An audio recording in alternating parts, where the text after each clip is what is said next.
शीतला माता को भगवान शिव की अर्धांगिनी शक्ति का ही स्वरूप माना जाता है। शीतला माता को स्वच्छता एवं आरोग्य की देवी माना गया है। शीतला अष्टमी का व्रत और पूजा करने से साधक को आरोग्य होने का वरदान प्राप्त होता है। आइए शीतला अष्टमी की व्रत कथा शुरू करते हैं। एक गांव में ब्राह्मण दंपति रहते थे। दंपति के 2 बेटे और 2 बहुएं थीं। दोनों बहुओं को लंबे समय के बाद बेटे हुए थे। इतने में शीतला अष्टमी का पर्व आया। घर में पर्व के अनुसार ठंडा भोजन तैयार किया। दोनों बहुओं के मन में विचार आया कि यदि हम ठंडा भोजन लेंगी तो बीमार होंगी, बेटे भी अभी छोटे हैं। इस कुविचार के कारण दोनों बहुओं ने तो पशुओं के दाने तैयार करने के बर्तन में गुपचुप 2 बाटी तैयार कर ली। सास बहू शीतला की पूजा करके आई, शीतला माता की कथा सुनी। बाद में सास तो शीतला माता के भजन करने के लिए बैठ गई।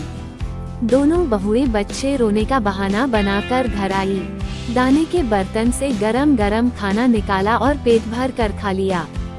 सास ने घर आने पर बहुओं से भोजन करने के लिए कहा तो बहुएं ठंडा भोजन करने का दिखावा करके घर के कामों में लग गई। सास ने कहा, बच्चे कब के सोए हुए हैं, उन्हें जगाकर भोजन करा लो। बहुएं जैसे ही अपने अपने बेटों को जगाने गई तो उन्होंने उन्हें मृतप्राय पाया। ऐसा बहुओं की करतूतों के फलस्वरूप शीतला माता के प्रकोप से हुआ था। सास ने घटना जानी तो बहुओं से झगड़ने लगी। सास बोली कि तुम दोनों ने अपने बेटों की बदौलत शीतला माता की अवहेलना की है, इसलिए अपने घर से निकल जाओ और बेटों को जिंदा स्वस्थ लेकर ही घर में पैर रखना। अपने मृत बेटों को टोकरे में सुलाकर दोनों बहुएं घर से निकल पड़ी। जाते जाते रास्ते में एक जीर्ण वृक्ष आया। ये खेजड़ी का वृक्ष था। इसके नीचे ओरी और शीतला दोनों बहनें बैठी थीं। दोनों के बालों में विपुल प्रमाण में जूं थी। बहुओं ने थकान का अनुभव भी किया था। दोनों बहुएं ओरी और शीतला के पास आकर बैठ गई। उन दोनों ने शीतला ओरी के बालों से खूब सारी जूं निकाली। जूओं का नाश होने से ओरी और शीतला ने अपने मस्तक में शीतलता का अनुभव किया। कहा, तुम दोनों ने हमारे मस्तक को शीतल ठंडा किया है, वैसे ही तुम्हें पेट की शांति मिले। दोनों बहुएं एक साथ बोली कि पेट का दिया हुआ ही लेकर हम मारी मारी भटकती हैं, परंतु शीतला माता के दर्शन हुए नहीं है। शीतला माता ने कहा कि तुम दोनों पापिनी हो, दुष्ट हो, दुराचारिणी हो, तुम्हारा तो मुंह देखने के भी योग्य नहीं है। शीतला सप्तमी के दिन ठंडा भोजन करने के बदले तुम दोनों ने गरम भोजन कर लिया था। ये सुनते ही बहुओं ने शीतला माताजी को पहचान लिया।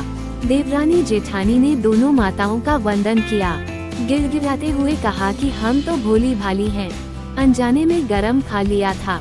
आपके प्रभाव को हम जानती नहीं थी। आप हम दोनों को क्षमा करें।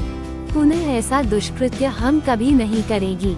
उनके पश्चाताप भरे वचनों को सुनकर दोनों माताएं प्रसन्न हुई। शीतला माता ने मृतक बालकों को जीवित कर दिया। बहुएं तब बच्चों को साथ लेकर आनंद से पुनः गांव लौट आई। गांव के लोगों ने जाना कि दोनों बहुओं को शीतला माता के साक्षात दर्शन हुए थे।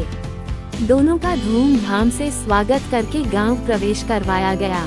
बहुओं ने कहा, हम गांव में शीतला माता के मंदिर का निर्माण करवाएंगी। चैत्र महीने में शीतला सप्तमी अष्टमी के दिन मात्र ठंडा खाना ही खाएंगी। शीतला माता ने बहुओं पर जैसी अपनी दृष्टि की वैसी कृपा सब पर करे।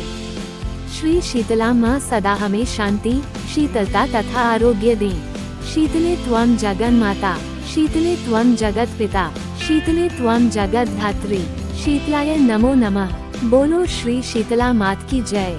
दोस्तों, जानकारी अच्छी लगी तो वीडियो को लाइक करें और इसी तरह की धार्मिक जानकारियों के लिए हमारे चैनल वाइदिका कराशोझा को सब्सक्राइब कर ऑल आइकॉन को जरूर प्रेस कर लें, जिससे कि आने वाली सारी वीडियो का नोटिफिकेशन आपको समय से मिलता रहे।